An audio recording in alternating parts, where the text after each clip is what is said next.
Hello and welcome to RT Go, Outlook Responsible Tourism's brand new podcast series.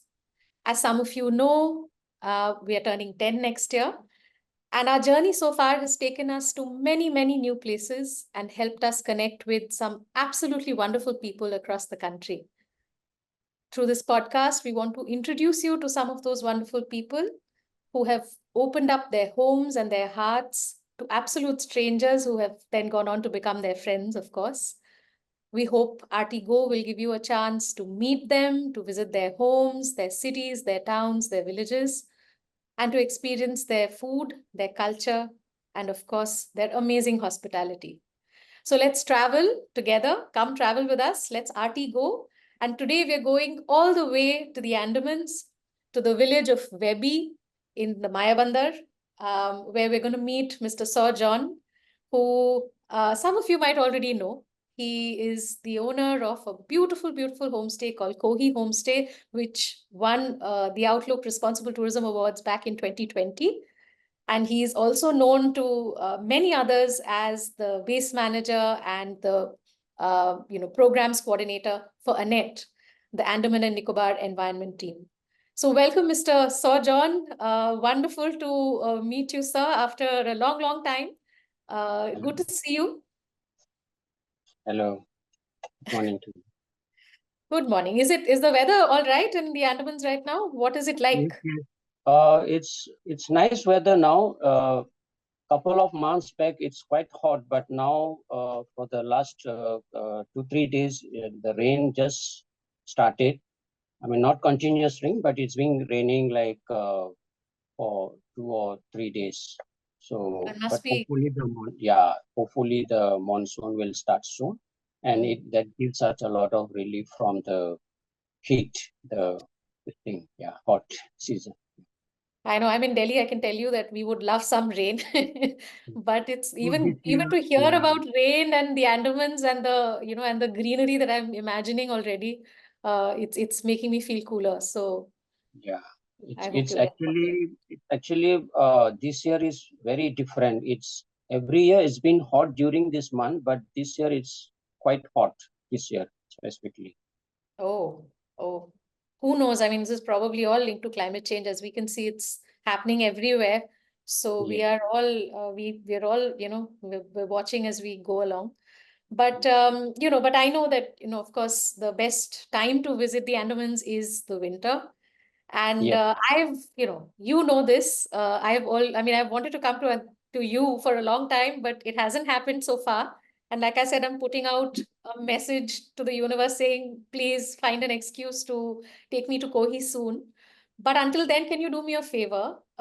If I shut my eyes and, imagine being in Webi, what is it like? I mean, if I come to Koh Hee today, if you walk me through the fields, through the forests, I mean, even up to probably the coast, what is it like at the homestay and around? Can you describe the place a little bit for us? Yeah. So Koh Hee is actually located about 240 kilometers from Port Blair, and it's in a Karen village in the northernmost part of Middle Andaman. And it's in the middle of the Karen people here, in the middle of the rice field.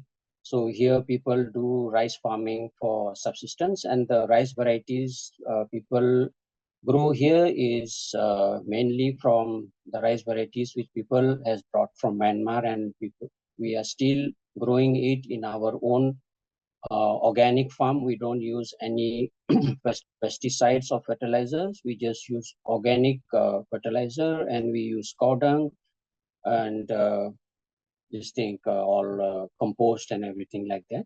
And so if you come during the winter, you'll be seeing people are harvesting the rice. So you can, if you like, you can join also. You can join people with the rice harvesting, because it will be a rice harvesting season. And just next to the homestay, behind the homestay also, there's a fresh water stream flowing from the forest. So you can go and enjoy the stream also, walk along the stream. There are like freshwater fish and freshwater this thing you can see. And also in my organic farm at Koh Hee, during the winter, after the rice harvesting, I also plant a lot of vegetables for the homestay and for ourselves also. And different local varieties also we grow. And inside the property, I have a small nursery of a traditional medicinal plants also, that I can walk you through that nursery also. One traditional hero that inspired me, he has lived a long life. He has lived for 105 years. He has lived a long and healthy life. And now he is no more. He's passed away in 2008. But that inspired me to continue that knowledge, which is slowly dying off. So I have started the nursery so that people have access to that uh, medicinal plants. Actually, that initiative also was a part of that ANET project, which I will talk about a little bit later.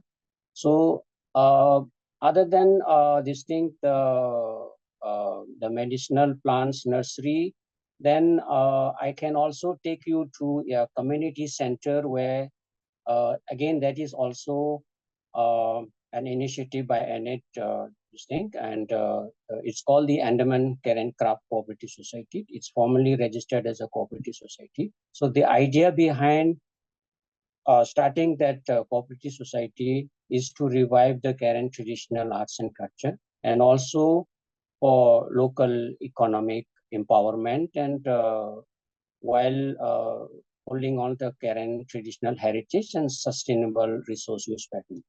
So that I can take you there and see all these activities are happening there. And other than that I can also take you for a bird watching trip near the village, because Andaman has a lot of different bird species, and also there are a lot of endemic species also found here in Andamans, which nowhere else you'll find in the world. So that also attracts a lot of researchers to come and do studies here. And other activities, I can also take you to a nearby uh, uh, beach called the Karamatang Beach, which is about 12 kilometers from here. It used to be a turtle nesting beach, but nesting is still happening, but very little is happening. Earlier, there used to be a good nesting happening there, and also just to see the place, it's very beautiful. It has a very nice beach. It's not crowded. It's seclusive, so it's a nice place to go and have a look.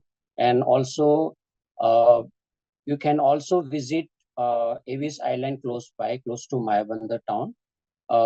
It's a small island with uh, white sand, and so now it's actually officially not open yet, but the administration is working on to open up the island for full-fledged tourism. Which one? And Sorry, can you repeat that? Which island is this? The one that is not open yet and the administration is? the Avis Island, which Avis is very, Island. yeah, Right, which is right, Mayabandar. Yeah. right. So yeah. So but in the next, maybe in the next few years, it will be officially open. It is a beautiful islands, and it has crystal clear water and beautiful coral reef there. So these are the place where I can take you. And also you can visit the like do a village walk, the Karen village walk. Then you can interact with people in the community, and also ladies in the community, they do weaving. So if you are interested, you can do weavings of bags and clothes the ladies are doing, and also you can learn about the traditional handicrafts. And also, if you are interested, you can also if try the Karen cooking class also. So these are some of the activities you can do. And also, first of all, you will be staying at Koh Hee. Koh Hee is one of the last remaining traditional structure made of wood, bamboo, and all things. So that stay itself, it will be very different. And yeah, so these are some of the activities we can do. And also there in the staying, I can also take you for a forest walk close by, because Andaman has a very beautiful rainforest, and there are also a lot of distinct endemic species also found here. And if we see in the Andamans, there are about like 2,200 plant species are there, out of which 200 are endemic to the Andaman Islands, and also about 9,130 animal species are there. Out of that, 1,032 are endemic species, and 400 bird species, and 27 are endemic species. And also we have like 23 snake species in the Andamans, and out of which 9 are endemic species. So that attracts a lot of visitors, and a lot of interesting knowledge you can gain while visiting all this place. Yeah. So there are these are some of the activities you can do if you come during this winter season. Yeah. Fantastic. That sounds wonderful. Yeah, of course there are more activities we Mm. can do, like mangrove walk also, because mangrove is very special, unique Yes. ecosystem, no? Yeah, because like 6 hour we have the most of the species, it will be flora and fauna, and it will be like underwater, and 6 hour it will be exposed, no? So it's so interesting to learn about how these plants and animal adapt to this kind of ecosystem. So if I have to do even 50% of this, I have to basically spend 6 months in the Andamans. That's what you're saying. You're saying you come, you stay for 6 months. I'll make you do all of these things. And then you come back again and do it again for 6 months. This is a very long list.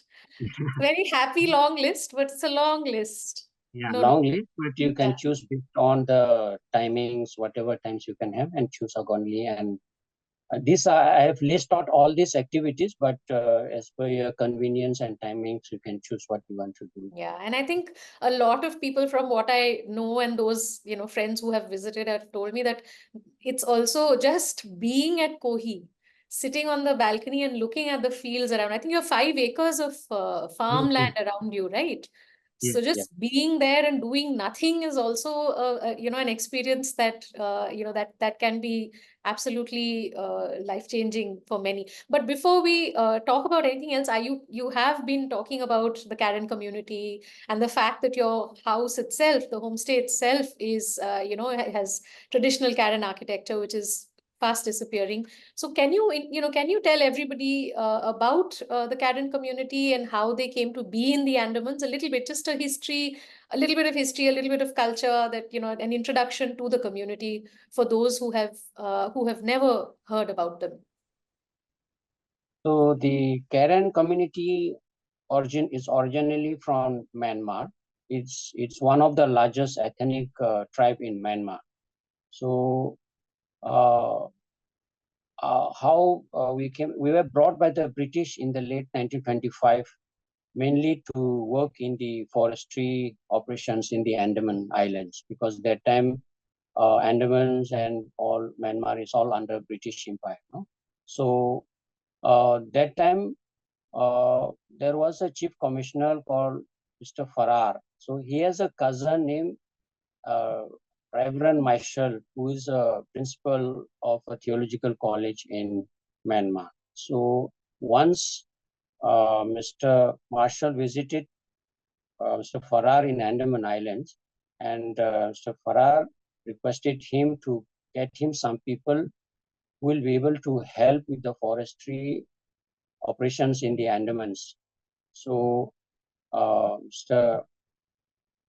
Marshall went back and spread this message to the people in Myanmar. Then some Karen leaders have responded, and in 1925, 12 Karen families has landed up in the Andaman Islands. So, and Webi, the place where Koh Hee is located, is the first Karen settlement. Now the Karen are spread out in 8 different villages, and we are still a minority community of about 3,000 individuals, and our people are mainly we do farming for subsistence and fishing for income and for our own use also, because the Karens are very good in the waters, in diving, skin diving, free diving, and all. So one of the uh, traditional way of Karen fishing is the spear fishing, which is very popular in the Andamans, and it's a sustainable way of fishing. It's where the fishermen dive into the water for 12 to 15 meters with a spear and catch the fish, whichever fish you want, and bring back that fish. So we are not using the big nets or anything. So we choose the fish only which required. So that is the kind of unique kind of fishing also, and it's a sustainable way of fishing also. And uh, other than that, this Karen people, we actually the Karen people who came to the Andamans were brought to the Andamans is under the influence of the Christians missionary. So the Karen who came to the Andamans are all Christians. There are also a lot of Buddhist Karen in Myanmar also, but only the Karen Christians Karens were brought to the Andamans, and here people we are still uh, officially, like here we are not recognized as our status is we are given as an OBC, like other backward classes. We are not given as a scheduled tribe, even though we are tribe in Myanmar, but here we have been given OBC status. So it's a big challenge for us also to compete with other communities for job reservations and other job communities, education and stuff like that. But the government is always given us a priority also, like for even job concept, I mean opportunities and anything, like if any our people are qualified, then we are like most of the time we are given the opportunity for the job also, preference also for that. Okay. And also like uh,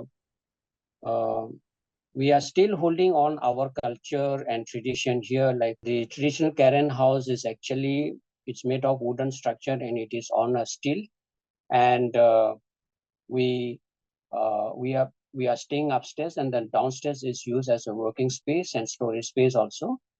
But nowadays, like it's difficult to maintain this kind of house because we don't get a good wood. So the structure is changing. People are more aspire to get a concrete house. So nowadays it's very like very hard to find a authentic Karen traditional house like this also.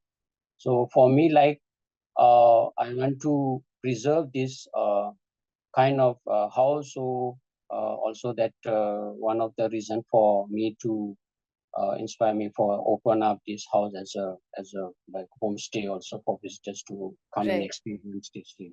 Because I was going to ask you, I know that your wife, of course, Doris, I mean, her cooking is something that anybody who's been to Koh Hee Wax is eloquent about. They love her cooking. They say it's absolutely, and, food is such a beautiful cultural experience. It's the easiest and the most intimate way of learning about a culture. So she gives them that opportunity to understand what a Karen kitchen, is and what Karen food is like. But it's when you started, I mean, you're a good 8-9 hours away from Port Blair. What was your motivation? Was it the fact that you wanted to hold on to your traditions and find a way to, maybe make your home, and in a way introduce people to the Karen community through your own home? And are other people in your community also following your footsteps? Do they want to also start homestays?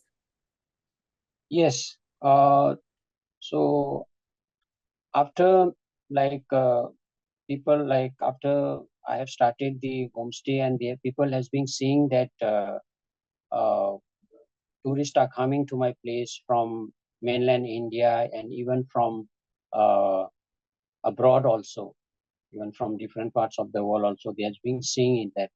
So sometimes like they have been asking me that even though there are like good accommodations and all in Mayabanda town and all this thing, but what is such thing in Koh Hee that people come and like I have seen people say that they have seen that quite a lot of visitors have come and visiting your place. What is the reason? What do you offer? And I told them it's nothing. It's just the things which was there. I didn't like offer anything new. It's the tradition, the culture. They are staying at my own traditional house, which my father has built it. That is the one, that's the traditional way they are staying in. And I offer them the food which are being cooked at home, the traditional food. It's not like I don't offer like biryani or any other things like it because uh, No, paneer butter masala. That's terrible. yeah.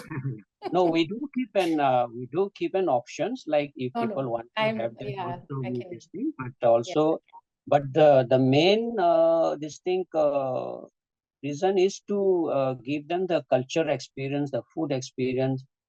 Yeah. So Yes, of course. when there are like more visitors coming in, like, then uh, we also orders food from the people to cook for us also, so that in a way it helps them also for them also to earn some income also. Then also for them to feel that there is a demand for the traditional food also.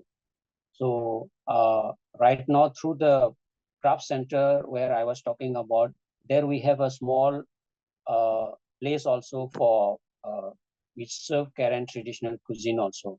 So sometimes like when I have a bigger groups, then I always orders especially the Karen traditional food for them also if we need more in quantities. So then it helps Doris also then to manage the cooking because it will be difficult for her to cook for so many people. So that also helps her saves most of the times also. Yeah. Yeah. So, I mean, you just mentioned that you have people from all over the country, all over the world visiting you now. And, and you've been doing this for how many years has it been for you? How long have you been running the homestay? So it's almost 8 9 years. I have registered in Right. 2015.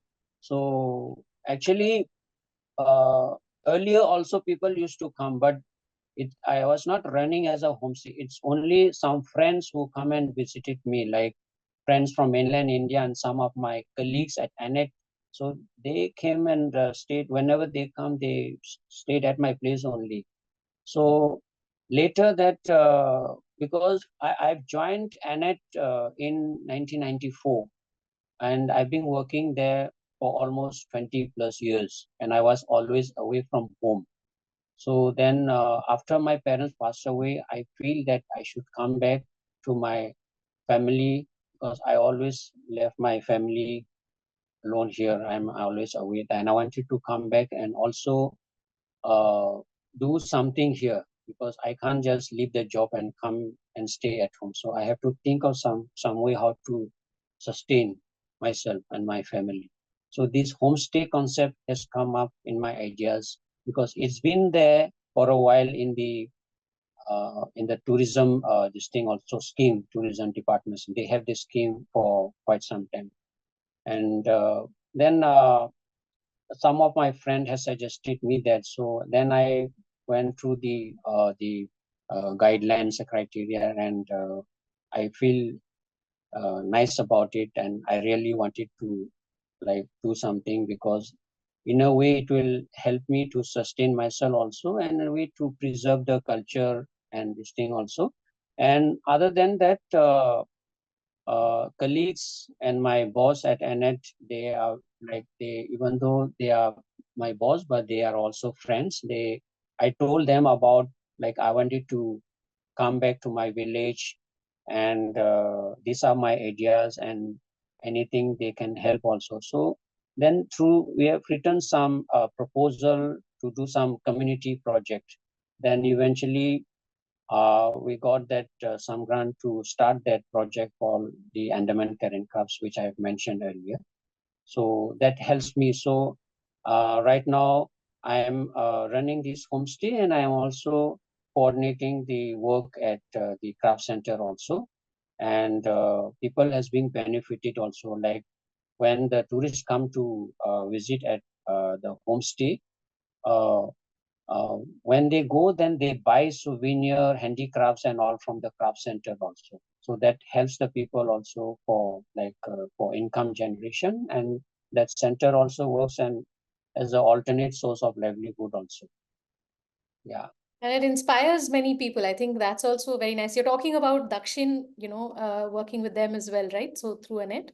Um, Yes. yes, So earlier Annette was under the Madras Crocodile Bank, but now it's under Dakshin. Dakshin Foundation. Yeah, Dakshin Foundation has taken Right, over, right. and yeah, yeah. Right. No, no, so wonderful. I wanted to merely ask you that, because we, of course, I would love to continue our conversation, but we've got a time constraint. So I have a couple of quick questions for you before we wrap up. One was, of course, that, like you said, for 8, 9 years, you've been running this beautiful homestay. And you've had people from all over the world come to you and value and, appreciate what you have to offer to them. Is there any one instance that you remember which touched your heart? The interaction that you had with a traveler who came and, stayed with you for a little while. Do you remember any such incident? Yes, I remember, yeah, quite a lot of people from mainland India also, and but once I remember a couple from Romania. They came and stayed uh, for about like 15 days. They didn't even go to Neil and Havelock. They just stayed here for because they like the place so much. It's so peaceful. They said it's so quiet and peaceful place, and they are living in a in a house made of the local materials and the bamboo, and they like the architecture and all, and they enjoy helping me with the farm work like growing vegetables, uh, helping me with the nursery work, watering the plants, and even feeding the chickens and stuff like that. So they have been uh, very helpful and very touch, and we used to sit and talk about the different things, like we share knowledge about how our culture, people here, they do for their livings and what kind of work that they also share. So it's uh, it's very touching, and so this thing it always remind me. Then we used to always be in touch and also uh, help each other, whatever this thing. And they have been in touch with me also recently. I mean, like 4 5 years back also, especially like when one of my son has having some health issue, and he needs some specialized medical equipments like oxygen cancer. So he has contributed to that also, to buy that things also. So yeah, so it's so that that time, and that always I always remember that moment, and which this thing. That's beautiful. That's really lovely to know that how people who you don't know at all become so important to you and your life. It's wonderful to know that. But before we leave, and I we will, of course, since you were a winner, we will show everybody a wonderful video of Koh Hee and the area around. But before we do that, may I ask you, if you have many people listening to you, and thank you everyone on that note for tuning in. But you have so many people who are listening to you. What if you had to invite them to your place? How would you invite them? Please go ahead and invite everybody to your village. I'm sure they'd be very happy to come by. Yes.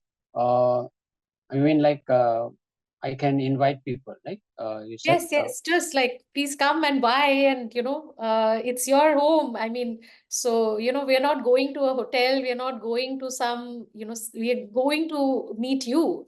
So if you can just invite everyone home, that would be lovely. Yes.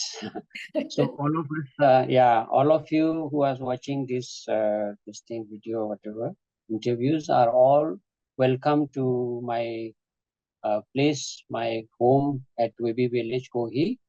And whenever you feel like, so all of you are most welcome. It's a very simple place, but it has its own beauty. It's located in a peace and quiet place, and also for travelers like who want to spend peace and a peaceful life, just sitting here or just to do some work or reading or writing. It's a very ideal place also. You can do that. So other than like to come and enjoy the culture and the food. So everybody are most welcome. Yeah, and everyone who's ever met Mr. John or his wife will know that this is an invite that you cannot refuse. So I hope you all find your way to Webi soon. I certainly want to make my way there soon. And thank you, Mr. John, because not only do you inspire us, you inspire your community to do what we've been calling responsible tourism, but it's actually tourism from the heart, and you've been doing it for a long, long time. So a big thank you to you. And thank you everyone for watching us today. Please watch this video and we'll share some additional information about Koh Hee as a homestay in case you want to know more. So thank you once again. Thank you for tuning in. Please join us again for RT Go next time.